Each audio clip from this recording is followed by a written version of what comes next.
the level of interest I have in hurting myself at the gym nowadays is basically kind of the same as the level of interest I would have for making out with a homeless person on the streets of Philadelphia. It's not something I want to do. It doesn't seem like a fun experience.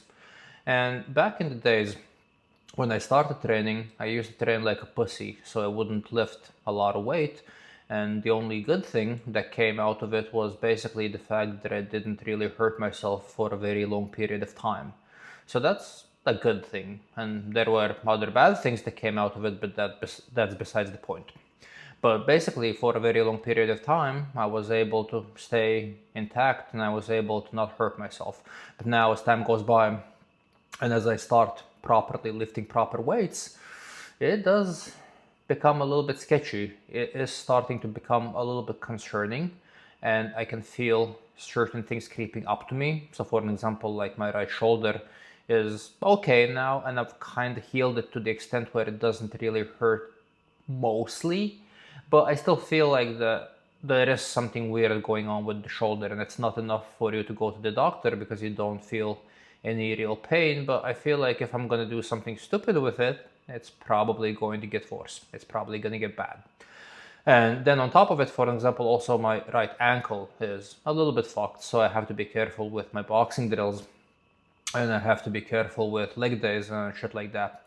And the thing that I've learned, which is basically kind of like the best way to avoid traumas, is just don't do stupid movements, and always be very mindful of what is it that you need to do and how is it that the movement should look. And as soon as you feel the tiniest amount of pain that is not just fatigue, that is not just you being exhausted, stop. Like, don't fucking keep on lifting. I've even had days where I feel like I've pulled something a little bit and I just completely scrapped the workout. So I would be somewhere in the middle of my workout. I do something that definitely doesn't feel good, and I'm just like, okay, fuck this. I'm going home. I'm done.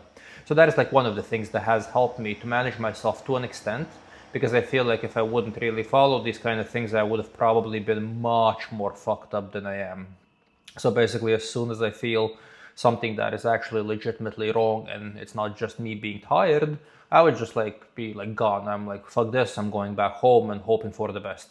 And quite often it actually turns out that basically you don't really hurt yourself all that much. It's something minor and it just kind of disappears in like a day or two. Because from one side, I could have kept on going and maybe it would have been fine, because if I went back home and it was fine, then there is a chance it would be fine. But then there's also this risk that you're constantly running of just making it worse and eventually bringing it to the point where it is no longer fine. So yeah, like a good system that I've developed is, as soon as I feel like something's not really the way that it should be, I just disappear. Then also, like, the thing with like you generally working out is, while you're lifting smaller to medium amounts of weight, it's okay to sometimes fuck up, and it is okay to sometimes have a little bit of a wackier technique. But if there is an exercise that you don't really feel that confident with technique wise, and you're not sure if you're doing it properly, don't start fucking maxing that shit out. Don't start lifting heavy weights on it, because that way you're just going to increase the chance of you hurting yourself significantly.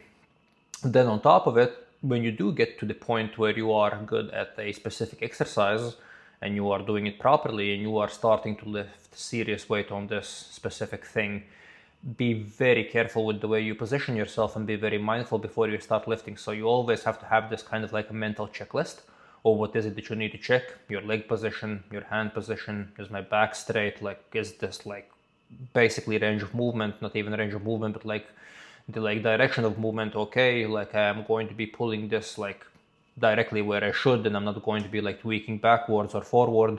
So you have to pay attention to these kind of things when you are going to be increasing weight. And basically, yeah, these are kind of like the three things that mostly are going to minimize the possibility of you getting a trauma. So one thing is, if you fuck something up, just go home, don't play with it. Second one is, don't increase the weight on exercises where you don't feel as confident and when you don't feel like your technique is good. And then when you finally get to an exercise that you are confident in and that you want to increase the weight, always have this mental checklist in your mind and make sure that you are doing and positioning yourself properly, that you're doing everything properly and that you're positioning yourself properly before you actually start lifting heavy weight.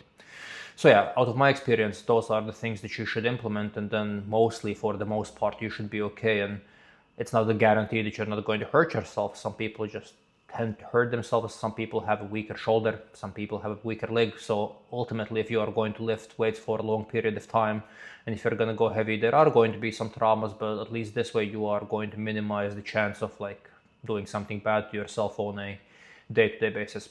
So yeah, thank you guys for watching the video, and I'll see you guys tomorrow.